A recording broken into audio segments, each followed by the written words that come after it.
Olá, diretores, professores, coordenadores. Aqui quem fala mais uma vez é o Fred, diretor do Núcleo Pedagógico. Espero que todos possam ter aproveitado suas férias, que possam ter estado aí cuidando daqueles com quem nos preocupamos, com quem amamos. Mas agora é o momento da retomada das aulas. Surgiram algumas dúvidas mesmo aí durante as videoconferências no planejamento. Então, voltamos aí com o nosso DRPP na TV, na primeira edição da retomada das aulas. E no dia de hoje falaremos sobre materiais instrucionais, a entrega dos materiais, rotina dos professores, considerando alunos conectados e desconectados, controle da carga horária dos alunos, controle da carga horária dos professores e atuação do professor coordenador em tempos de atividades escolares não presenciais. Sobre os materiais instrucionais, nós temos dois documentos muito importantes. O primeiro é o documento orientador de atividades escolares não presenciais da Secretaria de Educação. É o documento que contém 60 páginas, ele está bem completo, com uma variedade imensa de links para que possa aí dar suporte ao trabalho. E o documento que foi enviado a vocês, produzidos pela Diretoria de Ensino, para essa parte do replanejamento. Esses dois documentos é de fundamental importância a leitura deles. Contudo, como ainda surgiram algumas dúvidas, os vídeos agora da formação do planejamento trouxeram algumas outras linhas de trabalho, eu vou fazer a retomada de alguns deles, começando então pela entrega de materiais. Então, conforme a orientação da Secretaria de Educação do Estado de São Paulo, a partir do dia 27, segunda-feira, será distribuído aos estudantes da rede pública material pedagógico, com o objetivo de fazer com que os estudantes se mantenham motivados a estudar durante o isolamento social. O kit contém apostilas de matemática e português, livros didáticos, gibis da Turma da Mônica e o Manual do Centro de Mídias, além de ser um material de estudos aos alunos. Os kits contemplam informações também aos pais e responsáveis sobre como estudar em casa no período de suspensão das aulas presenciais. Portanto, gente, a partir da semana que vem, é momento de organizar a entrega desses materiais. Quais materiais a gente já sabe que estão disponíveis nas escolas? Estão disponíveis já as apostilas do segundo bimestre, as APs, que vocês estão retirando, quinta e sexta-feira agora do planejamento. Nós também temos os livros didáticos e nós estamos no aguardo do material da secretaria, que foi passado em videoconferência aí pra gente. Portanto, no documento orientador foi para vocês para se organizarem a partir do dia 27, contudo, nós precisamos aguardar todo esse material chegar, para que a gente tenha somente uma grande entrega, para evitar justamente a questão das aglomerações, para evitar a questão de várias idas às escolas, por parte dos alunos ou dos seus responsáveis. Se faz necessário, então, que no momento da entrega seja informado, então, aos responsáveis para que serve, então, a apostila de língua portuguesa e matemática, do Aprender a Saber, livros didáticos, de acordo com a disponibilidade, virão gibis da Turma da Mônica para incentivar a leitura dos anos iniciais e o próprio Manual do Centro de Mídias. Pedimos especial cuidado na questão dos livros didáticos, tá? Por quê? Porque eles agora não são consumíveis. Portanto, no ato da entrega do livro didático, é necessário que os pais assinem um termo de responsabilidade. Até que seja mesmo um coletivo, com a lista de presença dos alunos ali, que a gente consegue na sede, uma orientação sobre a questão de zelar pelo material, evitar qualquer tipo de dano, porque esse livro vai, mas ele precisa voltar para a escola. Algumas escolas, por exemplo, que são menores, ontem mesmo estive conversando com o diretor da Escola Cleófano, lá o ensino médio é uma sala de cada, ele tinha livro suficiente para todos os alunos. Então, no caso lá, todos os alunos do ensino médio levaram livros. Tudo bem. Agora, Fred, na minha escola eu tenho 3 sextos anos. Eu tenho 120 alunos e eu só tenho 40 livros. E aí, eu não vou distribuir? Não, a gente pode distribuir. Qual é a prioridade na distribuição do livro didático? Nós sugerimos para os alunos que não têm qualquer tipo de conexão. Então, os alunos que já participam dos grupos do WhatsApp, do Google Classroom, nós já sabemos que são alunos que têm contato. Então, eles não necessitam do livro didático tanto quanto aquele que não tem conexão alguma. Então, as escolas devem priorizar esse grupo de alunos, tá? Para que eles tenham acesso ao livro, para que pelo menos eles tenham uma base com o que trabalhar. Então, solicitamos que os gestores organizem as suas escolas para preparar toda a estrutura da unidade escolar entre os dias 22 e 26 de abril, para o recebimento dos materiais. A equipe de gestora deverá garantir sua presença e da equipe escolar, listado hoje no Código 379, por recebimento de entregas em caráter extraordinário das 8 às 17, de segunda a sexta, e deverá comparecer mediante convocação da diretoria de ensino aos sábados e domingos em caso de necessidade. As entregas, gente, são realizadas por várias firmas.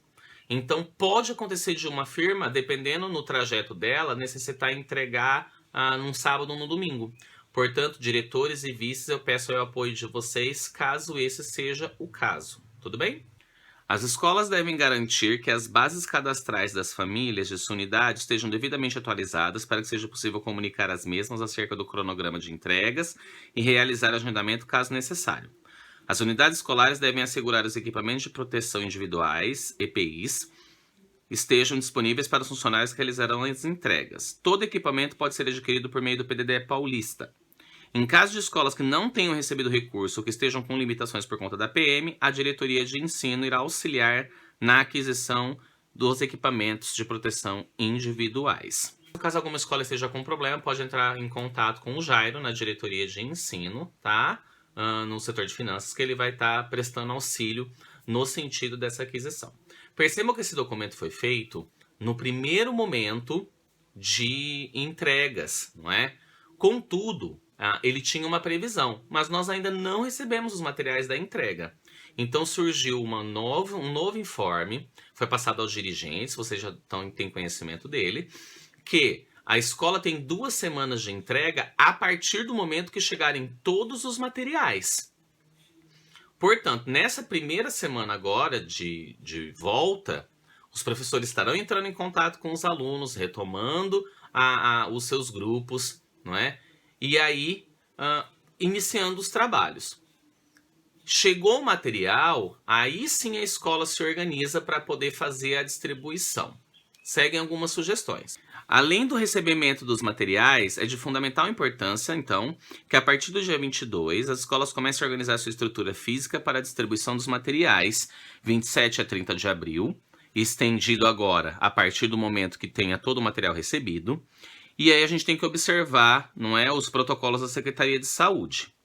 Então, primeiro, os materiais de cada ano estejam disponíveis em pelo menos uma sala, onde serão designadas no máximo 2 pessoas para sua distribuição. Essas pessoas devem estar dentro da sala e fazer o controle da lista de retiradas e distribuição do material na porta de cada sala, vedando a entrada de outras pessoas na sala. Então, põe a carteira ali na porta e só faça a entrega. A escola deve organizar para que as salas em que estiverem ocorrendo distribuição simultânea não tenham grande proximidade, especialmente pensando no distanciamento social necessário para a formação de filas. Recomenda-se que as escolas utilizem mais de um pavimento como estratégia para o distanciamento. Portanto, a escola vai fazer a entrega de 2 salas simultâneas, uma no térreo e uma no primeiro andar, ou no máximo possível de distância. A escola deve demarcar nos corredores ou áreas de acesso às salas de distribuição marcas no chão com medida de pelo menos 1,5 m, garantindo que os responsáveis ou alunos obedeçam a sinalização. As escolas também devem garantir a presença de funcionários que apoiem a circulação de pessoas e a realização de entregas pontuais aos responsáveis por alunos de diferentes anos. Não é? No caso dos pais que têm alunos nos 6º e nos 9º. Ele não precisa ir 2 vezes.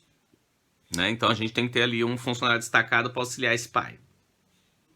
Deve estar sinalizado de forma ampla e clara na entrada das unidades escolares nas áreas comuns, onde estão ocorrendo as entregas de cada ano. Devemos lembrar, gente, que em alguns momentos pode ser o próprio aluno que vai fazer a retirada.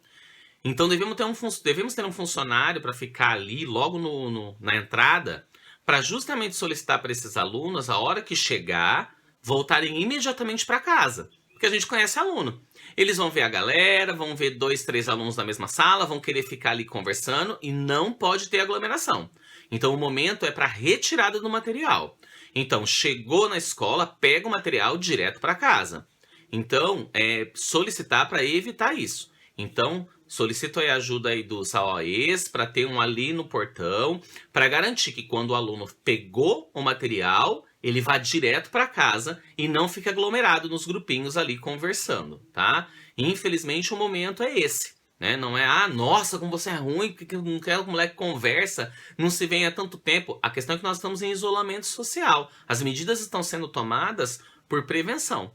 Então, vamos ficar aí atentos a essa questão, ok? Então, a distribuição do material na primeira chamada. Então, as unidades deverão organizar a semana do dia 27 a 30 de abril a retirada do material pedagógico, tá? Nesse sentido, agora, lembrando que esse primeiro dia agora começa a correr a partir do momento que nós recebemos todos os materiais. Então, os materiais poderão ser retirados pelos próprios alunos ou responsáveis, e no caso de responsáveis, somente um. Porque a gente sabe que vir o pai, a mãe, o bebê, então não é um só, sempre indicar um só. Em caso de responsável idoso ou classificado no grupo de risco, pode ser emitida uma autorização por escrito a um terceiro, que deve estar portando documento de identificação no momento da retirada. Então, muita atenção a isso. As escolas, então, deverão organizar as listas de aluno por ano e respectivas turmas, com base na Secretaria Digital, para fins de controle da retirada dos materiais. Se lembrando que é bom que nessa lista tenha ali o termo de compromisso para retirada do livro didático, tá? Para quem for retirar livro didático. As famílias e estudantes deverão ser comunicados do calendário, a data, a hora e o agendamento das entregas até 24 de abril. No caso, essa era a primeira informação. A gente vai ter que informar a partir do momento que os materiais cheguem, que acredita-se que seja ainda essa semana. A comunicação e divulgação da retirada de materiais poderá ser realizada por gestores, professores através das redes sociais, Facebook, Instagram, Twitter, aplicativos de mensagens, WhatsApp, aplicativos centros de mídias SP, ligação telefônica, não é? Pedimos aí mais uma vez ajuda das AOEs, caso sejam famílias que só tenham um contato telefônico, para que todos possam ser informados da retirada do material. E aí vem uma sugestão aí, né, de organização, como uma escola inicial com 19 turmas, e aí dividindo matutino e vespertino, e pensando que eu tenho que pensar nas entregas das salas e um dia a mais para uma segunda chamada, justamente por conta daquelas famílias que não podem justamente naquele dia pegar, tá? Então, lembrando aí que, claro, a escola tem autonomia para ser organizada da melhor maneira possível, isso é só uma sugestão. Agora a gente vai entrar na questão da rotina dos professores, não é? Modelo novo, todo mundo em casa, como se organizar, não é? Nós tivemos aí formações pelo Centro de Mídia e Rede do Saber, que foram muito interessantes, falando a respeito de como o nosso cérebro, não é? Ele se comporta na questão aí do home office, desse momento novo. Então, é necessário o estabelecimento de rotina, né? E, a princípio, então, o professor, para desenvolver o trabalho dele melhor, ele tem que considerar que agora nós temos 2 tipos de alunos e que a gente tem que preparar material para esses 2 tipos de alunos, que aqui nós estamos chamando eles de conectados e desconectados. O aluno conectado é aquele que possui acesso à internet e instrumentos tecnológicos para desenvolver as atividades não presenciais. Ele tem note, ele tem ou celular, ou tablet, e ele tem internet. O desconectado é aquele que possui somente acesso às aulas pela televisão ou nem mesmo esse tipo de acesso. Então, na minha preparação de aulas, eu tenho que levar em conta esses 2 tipos de alunos. Eu tenho que preparar aulas para esses 2 tipos de alunos. Então, como que eu vou preparar a aula, então, para os alunos conectados? A rotina é essa. Então, acordei de manhã, tomei meu café, me organizei, vou começar meu dia de trabalho, de acordo com a minha carga horária. Então, eu tenho que ir lá, preenchimento do diário de classe e dos controles de ações realizadas, que a gente vai falar logo à frente. Então, das salas que eu vou trabalhar hoje, o que eu vou trabalhar hoje, não é? Logo em seguida, então, tem ou a atuação direta com os alunos, ou o preparo e a disponibilização da sequência de atividades da semana, considerando o número de aulas que cada componente curricular tem. Então, se eu tenho aula de história com 4 aulas, eu tenho que pensar na sequência para essa atividade, que eu vou colocar lá no meu Google Classroom, ou eu vou disponibilizar para os alunos, considerando a manufatura de 4 aulas. Né? Lembrando aí que são 3 horas. Então, calcule em cima disso, para montar a sua sequência ali, bonitinha. Depois eu tenho que guardar uma cópia dessa atividade em uma pasta no meu computador para compor portfólio e comprovação do trabalho realizado.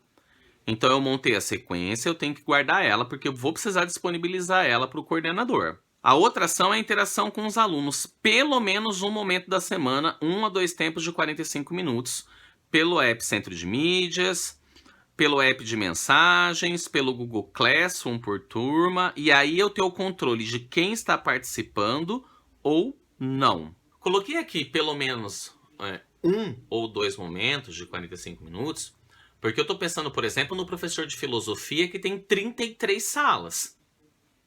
Então, se ele tem as 33 salas, ele não vai ter como ficar 2 tempos de 45 minutos com aqueles alunos, não é? Então, se ele garantir pelo menos um encontro de 45 minutos com eles, ou uma interação necessária, já é de bom tamanho. Agora, claro, por exemplo, se eu sou um professor de matemática e eu tenho 4 turmas, um tempo de 45 minutos não é suficiente na semana para o atendimento desses alunos em interação. Então, a interação tem que ocorrer mais vezes. Então, cada professor, com a sua jornada, com a sua carga horária de trabalho, tem que fazer esse equilíbrio. Solicitação do registro por parte dos alunos para acompanhamento do processo, ou seja, sempre na minha sequência pedir um registro no caderno, ou se a atividade for no próprio Google Classroom, então as atividades ali sempre registradas, porque eu preciso ter o acompanhamento do processo do aluno, eu preciso ter registrado o que ele fez. E controle de alunos que realizam e não realizam atividades, não de modo punitivo, mas para controle para recuperação pós-isolamento. Então eu montei ali todas as minhas atividades e eu não consegui, o aluno não realizou de jeito nenhum. E aí, vai por falta? A secretaria ainda não tem uma normativa específica para o aluno não participou, é para lançar falta no diário de classe. A gente não tem uma normativa nesse sentido. O que a gente solicita é que o professor tenha um controle próprio dos alunos que estão participando e dos que não estão participando. Lembrando que nós temos aí os desconectados, que vamos falar logo em seguida. Então, esse controle é só para saber da participação, porque quando a gente voltar do período pós-isolamento, haverão os planos de recuperação. Então, mesmo que o aluno seja um aluno conectado, mas se ele não fez as atividades, se ele não participou das discussões, ele vai ter que fazer plano de recuperação, porque ele não teve desenvolvimento de aprendizagem, né? Então, para isso é que é esse controle, tá? Então, vamos ficar atentos a isso. E os alunos desconectados? Então, a gente, mesma coisa. Preenchimento do diário de classe, controle de ação realizada, prepare e disponibilização das sequências de atividades quinzenalmente, considerando o número de aulas de cada componente, considerando o material disponibilizado para o aluno. Se foram atividades impressas mais o livro, se foi uma orientação para usar o livro. Guardar uma cópia dessa atividade em pasta no computador, para comprovação ali do seu trabalho. Solicitação do registro por parte dos alunos para acompanhamento do processo de composição do portfólio para avaliação posterior, não é? Porque o aluno desconectado, o único registro que eu tenho é o que ele tiver no caderno ou na folha impressa que eu entreguei para ele fazer a atividade. E aí a gente solicita a questão de construção de atividades, mesmo com livro didático instigantes, e não solicitar cópia do material de apoio. Esse é um ponto muito importante. Não é porque o aluno está levando o livro didático que a atividade é para fazer cópia do livro. A atividade é para usar os textos de apoios dos livros para realizar pesquisas orientadas, para organizar estudos dirigidos bem organizados. Então, nós sabemos que os nossos professores têm plena capacidade para isso. Então, eu só deixo atento que não é para ficar solicitando cópia do livro didático. O livro didático é o apoio porque o aluno não tem as outras ferramentas que os alunos conectados têm. Então, nós já temos uma dificuldade em atingir os alunos que não têm conexão nenhuma. E aí eu mando o livro didático para apoiar e eu solicito cópia. Eu vou desestimular esse aluno. Aí eu vou atingir ele menos ainda e vou propiciar menos ainda a aprendizagem para ele. Então, fico alerta. E por fim, controle dos alunos que retiram e não retiram as atividades. De novo, não de modo punitivo, mas para controle da recuperação pós-isolamento. Tudo bem, Fred, me organizei, não é? Eu tenho que ter esse balanceamento entre atividades para alunos que são conectados e desconectados, mas, nossa, é tanta coisa. É um dia normal de trabalho, gente. É entrar, quando você registrar no diário, você vai registrar tanto para um quanto o outro. quando você for colocar no controle de ações, que é a sugestão de comprovação do que você fez no dia, nos tópicos, você vai colocar o que você fez para a sala toda. Não é? É parear. Para auxiliar nesse sentido, tem aqui um pequeno calendário que a gente vai usar para mostrar aí essa organização da rotina. Então aí, por exemplo, o mês de maio, dia 1º é feriado, não é? Então nós já julgamos que nessa primeira semana já foi feito o primeiro contato, eu já preparei aí as aulas, as atividades e estou mandando, ou ainda utilizando as aulas preparadas pelo núcleo pedagógico. Em amarelinho eu coloquei aí dia 4 e dia 18 a entrega de atividades para aluno desconectado.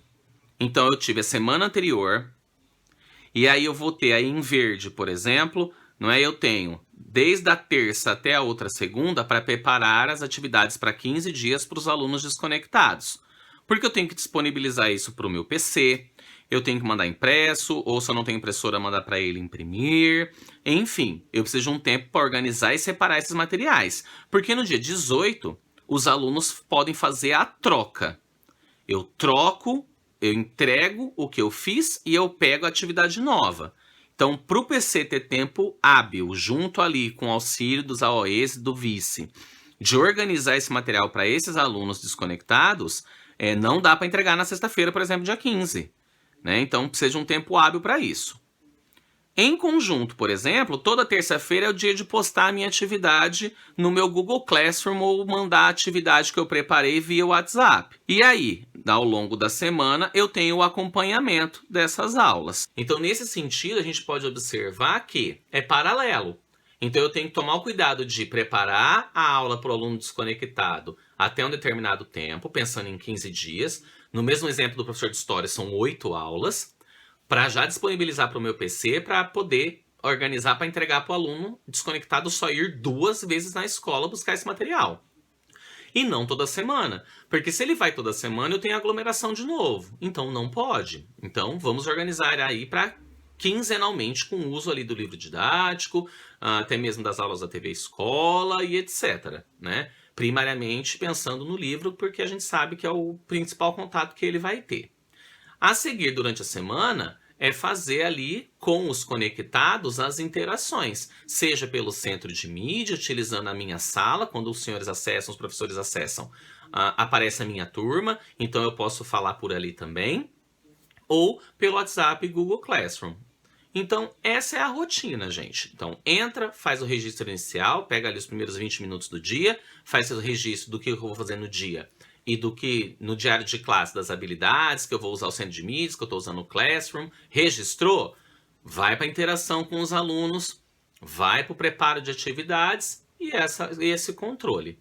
Não deixa de ser um preparo de aula como a gente faria normalmente. A única diferença é que agora eu vou uma parte postar e uma parte eu vou ter que montar para poder disponibilizar para os nossos alunos.